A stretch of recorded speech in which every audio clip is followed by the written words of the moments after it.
Dans la capsule d'aujourd'hui, je réponds à une question qui revient assez fréquemment et qu'on voit auprès de nos clients qui est lorsqu'on s'incorpore seul, est-ce qu'on a manqué quelque chose? Est-ce que ça a été bien fait? Sachant que l'incorporation se fait en ligne et que c'est accessible à tous, qu'est-ce que ça change de m'incorporer en ligne sans assistance juridique versus faire appel au service d'un professionnel?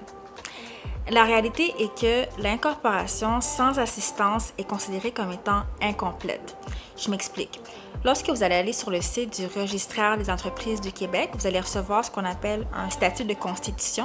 Donc, vous allez avoir vos certificats de constitution avec le sceau et là, vous allez considérer que j'ai créé mon entreprise. On va à la banque, on ouvre le compte bancaire, puis on lance les opérations. Ça, c'est une chose. Mais derrière, tout le back-end de votre société par action est incomplet dans le sens qu'il manque l'organisation juridique. L'organisation juridique, c'est d'avoir un livre de société. Donc, on a une société par action et elle a un livre qu'on appelle un livre de minutes ou un livre de société dans lequel on retrouve effectivement qui sont les actionnaires, qui sont les administrateurs, puis on est en mesure de suivre l'historique de la compagnie au fur et à mesure des années. Ce qui est effectivement aussi pertinent, si éventuellement on a d'autres actionnaires qui se joignent à nous ou d'autres administrateurs, ça permet effectivement d'avoir une preuve de tout ça et ça a une teneur, ça a une valeur juridique et on peut également être requis des autorités fiscales de le présenter. Le deuxième élément qui est manquant lorsqu'on s'incorpore seul, c'est aussi le capital action.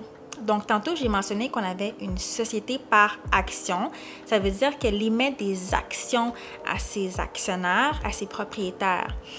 Donc, en tant qu'entrepreneur incorporé, j'ai des actions dans ma compagnie, mais si je me suis incorporée sans assistance, je n'ai pas transmis de catégorie d'actions auprès du registraire des entreprises du Québec. Donc, je n'ai pas d'action finalement en circulation ou un type d'action en particulier. Si on est seul dans nos activités comme actionnaire, c'est pas la fin du monde dans le sens que la loi prévoit un type d'action de base qui va être en circulation, que vous ayez un capital action ou non. Par contre, ça m'amène au point numéro 3 qui va déterminer pourquoi est-ce que c'est incomplet. Et c'est parce que ce capital action est pertinent si éventuellement on a des partenaires qui veulent se joindre à nous ou si on veut obtenir du financement, par exemple.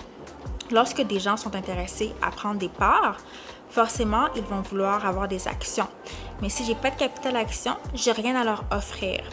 Donc, c'est là qu'on réalise que c'est effectivement incomplet. Puis, à ce moment, c'est sûr qu'on doit faire appel à un professionnel, non pas simplement pour ajouter ou créer ce capital action, mais également pour revenir en arrière et créer ce livre de société, indiquer qui était actionnaire lors de la constitution, qu'est-ce qui s'est passé au cours des dernières années, parce qu'on le met à jour sur une base annuelle aussi, jusqu'à l'arrivée des nouveaux partenaires. Donc, de le faire plus tard, ça fait quasiment en sorte de générer plus de frais que si on l'avait fait au départ. Donc, si vous êtes dans une situation où vous êtes incorporé seul, mais que vous n'avez pas d'autres partenaires qui vont se joindre à vous pour l'instant, ce n'est pas un enjeu.